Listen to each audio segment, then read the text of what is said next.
Le Conseil économique, social et environnemental, c'est la troisième assemblée. Troisième assemblée inscrite dans la Constitution après le Sénat et l'Assemblée nationale. La particularité de cette assemblée, c'est que c'est la société civile organisée. Donc en gros, c'est une mini-France.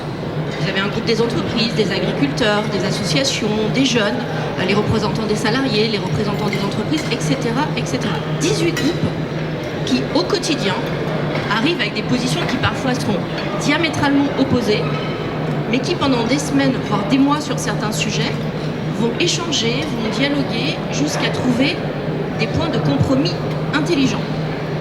Alors, j'utilise volontairement le terme de compromis intelligent parce qu'en France, quand on parle de compromis, généralement on l'associe à mou. Et non mais c'est vrai. Donc, dans la période actuelle, avoir un lieu où on arrive à dialoguer, un lieu où on arrive à construire, un lieu où on arrive à sortir des propositions qui sont communes, un lieu dans lequel maintenant on arrive aussi à afficher nos différences, parce que maintenant on parle de dissensus, c'est quelque chose qui est extrêmement précieux dans la période de montée du populisme, dans une période où le démagogisme aussi a une grande place. Donc c'est un bien précieux. Cette assemblée, elle est là pour éclairer le gouvernement. Donc nous sommes consultatifs.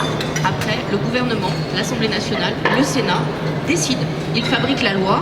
Nous sommes là pour donner l'avis de la société civile organisée. Alors, ça fait des mois, pour ne pas dire des années, que l'on s'inquiète de ce qui se passe dans notre pays. On avait commencé, avant l'apparition du mouvement des Gilets jaunes, parce qu'en fait, on a mis un système de veille pour voir les sujets qui montent dans toutes les plateformes de pétition en ligne. Et on avait détecté, bien avant l'apparition du mouvement des Gilets jaunes, qu'il y avait un sujet autour de la fiscalité, notamment la fiscalité liée au carburant, puis après autour du pouvoir d'achat. Et donc, on a commencé par sortir un rapport que l'on a appelé « Fracture et transition, réconcilier la France ». Et donc là, c'était au moment du grand débat national. Donc on a commencé à porter un certain nombre de propositions. Pour autant, elles n'ont pas toutes été suivies des faits. Et on a vu des grèves arriver sur les retraites, on a vu des grèves arriver à la SNCF. Et puis nous avons connu l'épisode de la pandémie, que personne n'avait vu venir, bien entendu, et pour lequel nous avons tous eu à réagir dans nos domaines respectifs. Alors le CESE a réagi, et c'est l'opportunité d'une crise, parce que dans une crise, il y a toujours un sujet que l'on peut tourner en positif. Ça a été l'occasion pour cette assemblée de faire sa révolution numérique.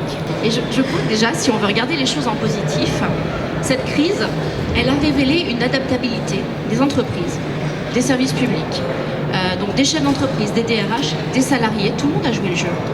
Tout le monde s'est adapté, tout le monde a été agile par rapport au contexte, parce que Franck vous a parlé de télétravail subi. Mais oui, ça a été un télétravail subi, mais on était en même temps confinés. Donc c'était à la fois un télétravail subi, mais dans lequel nous étions privés de liberté, donc ce qui est le pire du pire de ce qu'il était possible d'imaginer. Donc, durant cette période-là, nous avons continué les travaux et nous avons sorti une résolution et nous avons parlé de fracture territoriale, parce que la crise a révélé des fragilités, la crise a révélé des vulnérabilités, elle a révélé des failles. Donc en fait, elle est un énorme... c'est l'occasion de faire un diagnostic de nos forces et de nos faiblesses. Et c'est surtout l'occasion d'essayer d'en faire un retour d'expérience, parce que la question qu'il y a devant nous, c'est: allons-nous à l'avenir connaître des pandémies récurrentes? Volontairement, je ne cite pas le Covid-19, ça peut être d'autres virus. Devons-nous nous préparer à une forme de vie dans laquelle il va falloir s'adapter en permanence à des virus que nous ne connaissons pas et pour lesquels nous n'aurons ni vaccin ni traitement immédiat? Allons-nous connaître une deuxième vague, ce que je ne souhaite absolument pas? Mais nous, ça fait partie des choses que l'on met sur la table et on se dit il faut anticiper. Et donc, on est en train de réfléchir à des sujets de saisine sur comment vivre avec, on va dire, des virus récurrents. On a vu émerger une peur, la peur de perdre son emploi. Et donc, ça veut dire qu'il faudra travailler à nouveau sur la confiance, le sens. Monsieur vous a parlé tout à l'heure de vision, mais il faudra que ce soit une vision partagée.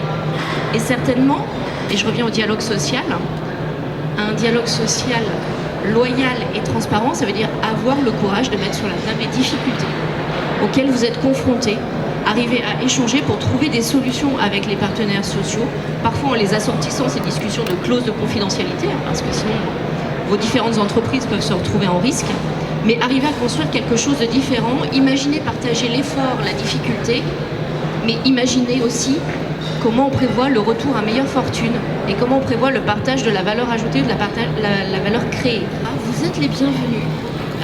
Cette maison, elle va aussi évoluer en fonction de votre implication à vous. Au travers de différents représentants, vous avez le pouvoir d'influencer. Et puis, et là je me tourne vers Franck, nous sommes sous le coup d'une réforme, et c'est aussi pour ça que je me trimballe avec un joli petit carton de papier. La réforme du CESE a été annoncée par le président de la République vendredi dernier. Elle va passer en Conseil des ministres demain. Donc là, on attaque le cycle des auditions Sénat, etc. Donc c'est une maison qui devrait s'ouvrir aux citoyens, donc s'ouvrir à des citoyens tirés au sort. C'est-à-dire que la Convention citoyenne climat que vous avez connue, c'est quelque chose qui est amené à se reproduire.